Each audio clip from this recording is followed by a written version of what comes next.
우리나라 기재부의 관행과 입장으로 봐서는 무한정 확대할 가능성은 거의 없는 것 같고요. 그럴 가능성이 뭐 별로 없죠. 이 위기 상황이라 한번 여쭤봤고요. 네.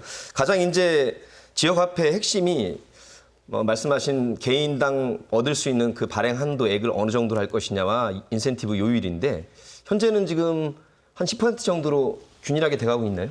지금 저희 보통 그동안 10% 했다가 5월 14일이 이제 온통대전 그 발행 1주년이어서 보름간 또 추가적으로 5% 인센티브를 좀 주고 있습니다. 15%나요? 예. 네.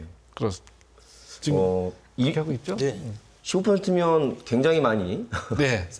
두둑한 호주머니 돈이 또 생기는 셈인데 이 요율에 따라서 그 부산의 모 지역화폐의 경우에는 10% 줬다가 지난해 5월에 6%로 줄어드니까 반토막이 났어요.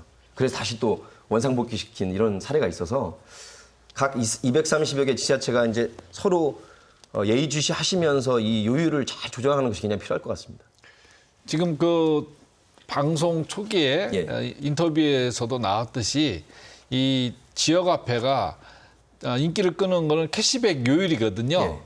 다른 어느 그 카드보다도 지역화폐의 캐시백 할인율이 캐시백률이 한 10% 정도 되니까 당연히 이 이용률이 높은데 그것이 캐시백이 줄어들면 이용률이 줄어들겠죠.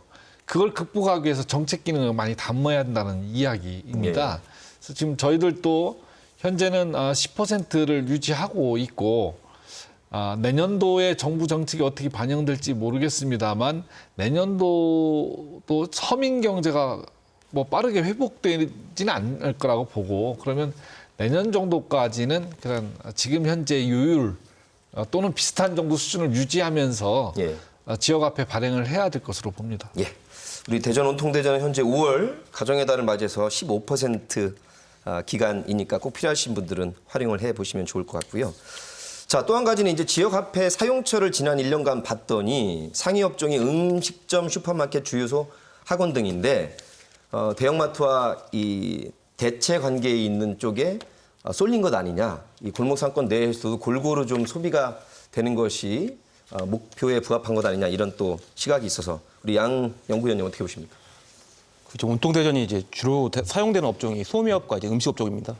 그런데 이제 이런 음식업종과 도소매업에 종사하는 자영업자가 그 이제 전체 자영업자의 70%에 육박합니다. 그래서 이러한 관점에서 본다면은 이제 대부분 자영업자들이 이제 지역화폐 혜택을 보고 있다고 할 수가 있을 것 같습니다. 다만 이제 소수업종들, 건데 이제 노래방 같은 이제 집합 금지 업종이나 여행업 뭐 이런 코로나19로 이제 직격탄을 맞은 업종들에게 그 지역화폐 혜택이 돌아가지 못하는 것은 이제 문제가 되고 있는데요. 이런 업종 안에서는 이제 재난지원금처럼 이제 직접적인 지원이 좀 더 효과적일 것 같고요. 기본적으로 이제 지역화폐는 이제 소비에 대해 이제 보조금을 이제 주는 형식입니다. 그래서 이제 코로나19로 이제 소비 자체가 제한된 업종이 혜택이 돌아가지 못하는 건 사실 불가피한 측면이 있고요.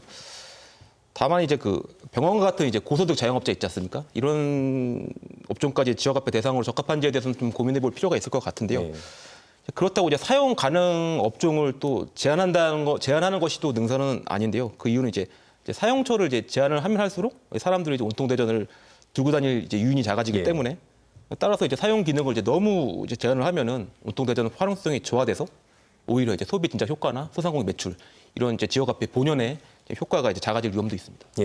보니까 이 정책적으로 효율성과 공평성 사이에서도 고민을 해야 되고 지금 말씀하신 대로 사실 대중소기업 상생이 목표라면 고소득자들이 또 못 쓰게 하는 걸 막는 것도 또 역차별 같기도 해서 우리 현장에서는 어떻게 느끼십니까? 금방 이제 사회자님께서 말씀하신 그 쏠림 현상, 이제 그거는 그 온통대전의 어떤 시스템이나 유통의 문제가 아닌 걸로 생각이 됩니다. 예로 이제 이 지역의 대형마트 이제 하나로 마트도 이제 온통대전을 사용할 수가 있는데, 그 때문에 이제 그 지역의 동네 골목 상권이나 소형 마트들은 아무래도 피해가 될 수도 있습니다. 이제 그런 맥락에서 아까도 말씀드렸듯이 어떤 제도를 시행하다 보면 그런 문제점이 있는 거는 좀 보완하고 고쳐나가면 된다고 생각하고 또 그런 부분은 그 쏠림 현상은 이제 인구나 어떤 그 상권의 어떤 규모나 뭐 이런 지역의 소비 패턴에 따라서 달라지는 것 같습니다. 이 정확한 데이터는 우리 아까 연구원님이 말씀하셨는데 어쨌든 저희 소상공인이나 자영업자들은 이 온통대전이 담비 같고 저희들한테는 뭐 그 마중물 역할을 하고 있는 것은 기정사실이라고 생각돼서 여러 가지 지금 말씀하신 것들은 이전에도 있었던 문제들이고 또 그런 발생된 문제들이 그렇게 큰 문제라고는 생각이 안 돼서 예. 보완해서 이것들을 더 적극적으로 추진했으면 하는 바람입니다. 예. 뭐 최종 소비는 소비자들의 선호에 따라서 지금 나타나고 있으니까요. 이 지자체 차원에서 이 쏠림 현상을 뭐 개입을 한다거나 이러긴 쉽진 않아 보이긴 합니다. 쉬운 문제는 아닙니다. 네. 일단 그 소비를 선별적으로 지원하는 건 제가 볼 때는 말이 안 되는 겁니다. 그래서 재난지원금 문제도 뭐 선별 지원 문제 갖고 논란이 있었는데 네. 개인의 소비를 누구는 할 수 있고 누구는 할 수 없다 이렇게 자격을 제한하는 건 말이 안 되고 다만 그 소비 품목의 대상에 대한 제한은 좀 검토할 필요가 있습니다. 예를 들면 뭐 요즘 과소비 뭐 이런 문제는 아닙니다만 어쨌든 소비 패턴상 서민들이 일상 속에서 소비되는 분야가 아닌 뭐 일부 제기되고 있는 뭐 이런 골프장이나 뭐 이런 데에서까지 사용을 하게끔 하는 게 맞느냐는 지적은 지금 계속 제기되고 있어서 예. 그런 부분을 일부 조정할 필요는 있지만 그런 소비 조건 자체를 제한하는 건 아닌 것 같고 또 하나는 쏠림 현상에 관한 문제 맞습니다. 지금 현재 보면 70% 이상이 서구 유성구를 중심으로 해서 소비가 되고 있다.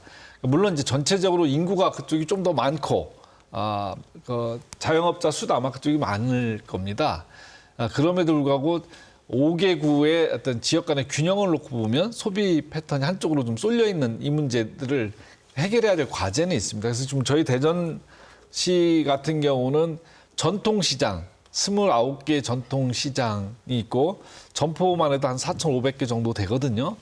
이 전통시장들은 거의 대부분이 원도심 쪽에 좀 몰려 있습니다. 그래서 이 전통시장에서 소비되어지는 경우는 3%의 추가 인센티브를 제공하는 그런 방안으로 지금 검토 중인가요? 지금 현재 추가적으로 지원을 지금 하는 것으로 좀 결정을 해서 네. 이런 방식으로 일부는 하지만 근본적으로 지역 간의 불균형을 막 인위적으로 조정하기는 어려운 현실적인 문제는 있습니다. 예.